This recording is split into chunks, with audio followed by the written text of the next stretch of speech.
Good afternoon, everyone. Good afternoon. It's good to be back with you here.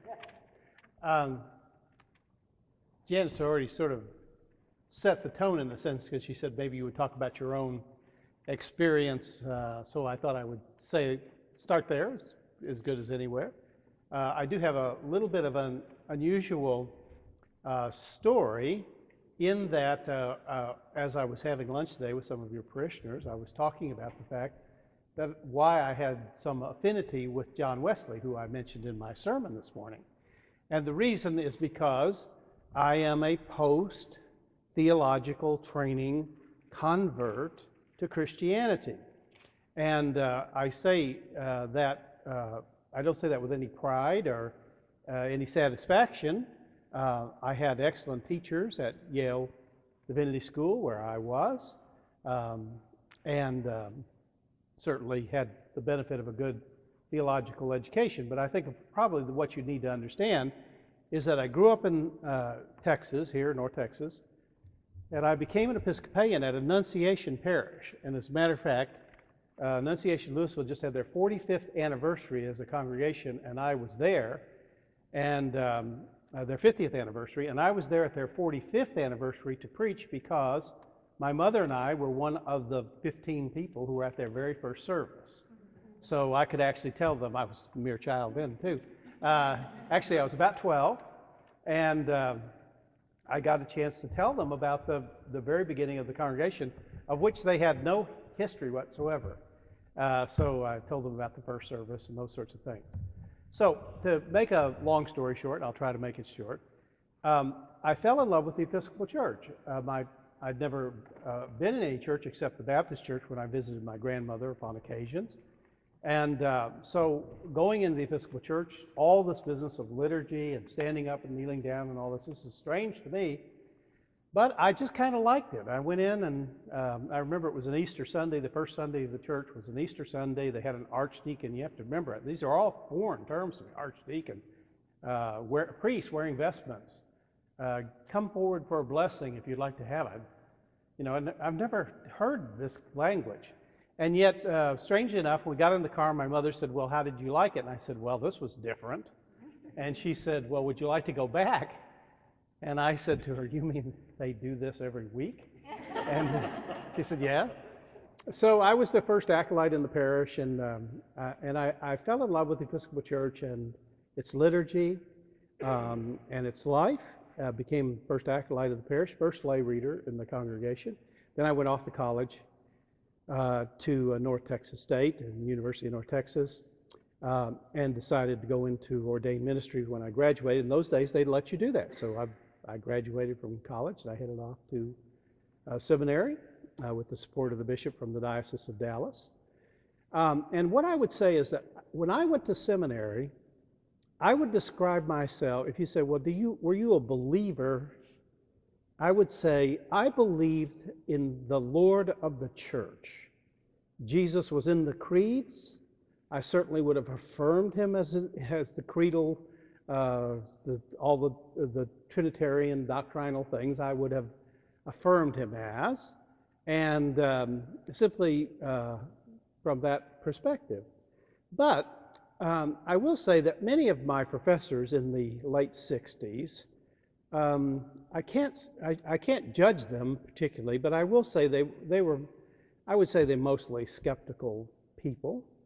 And so mostly what I learned in seminary were things that not necessary to profess or believe, but why we had difficulty professing or believing what we did as Christians. And so I look back with ambivalence about my theological education.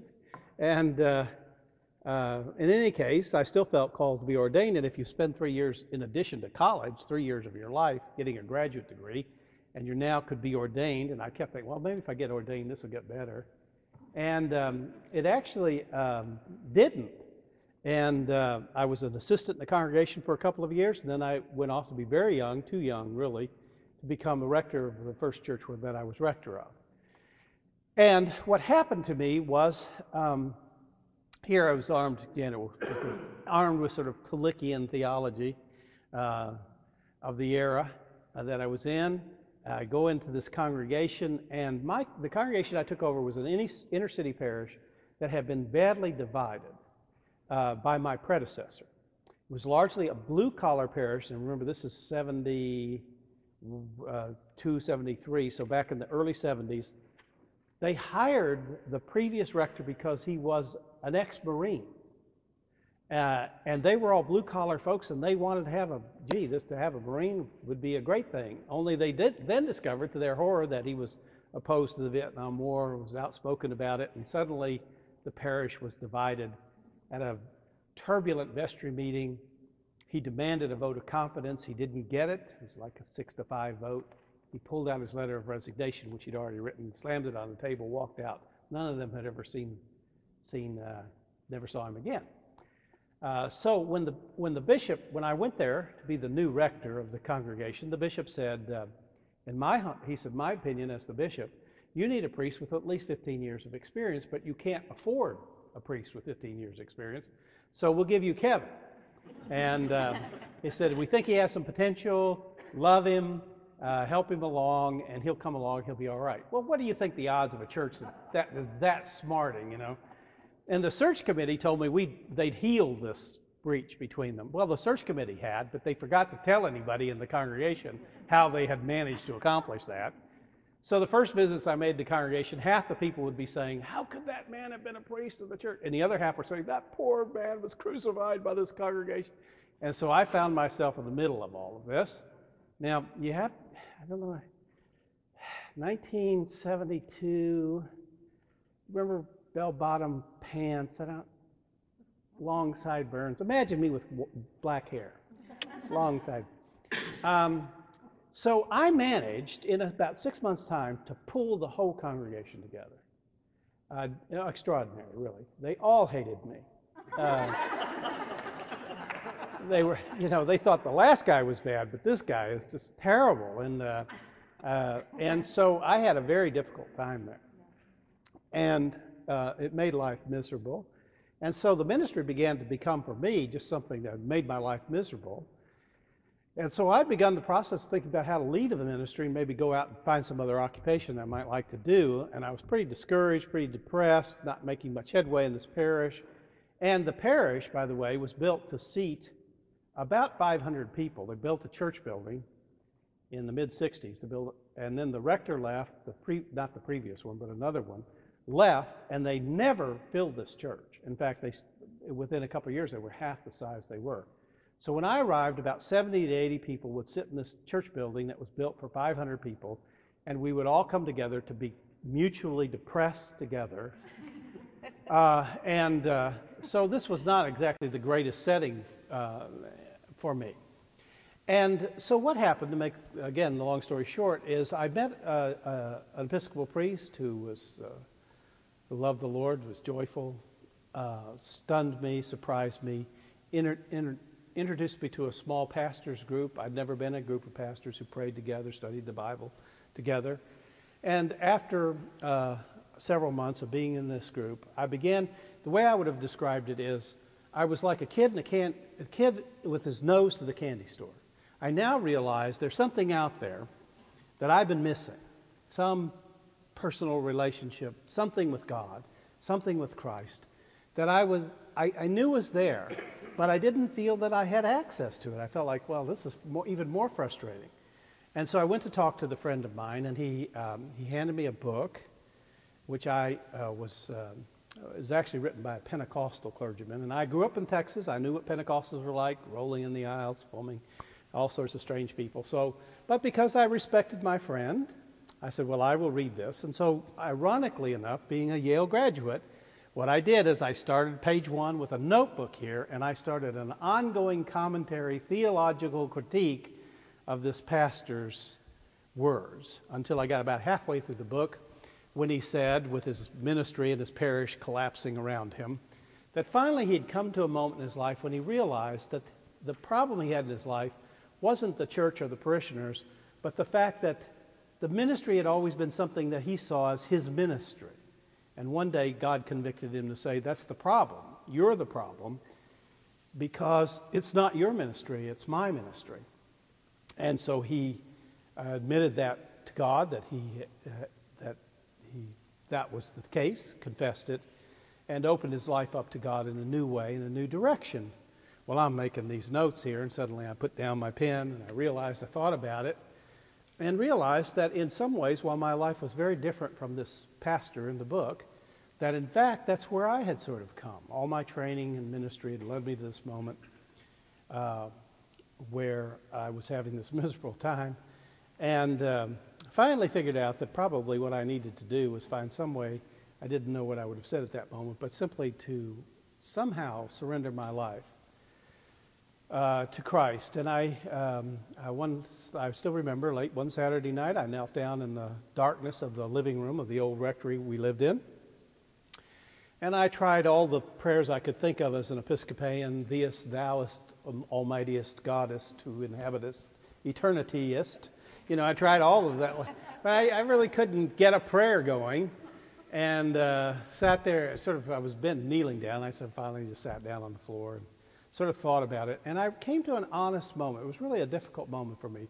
But I realized that my 3 years of theological education, 3 years of being an ordained priest, had left me pretty much not believing much of anything. And that was the problem. That was why I was having a problem praying. It's hard to pray. I mean, you can pray for the prayer book, but to say a personal prayer, if you've sort of lost your faith somewhere along the line, whatever I had. And then I don't know how to describe it. I just sort of suddenly felt that there was the presence of someone in the room with me.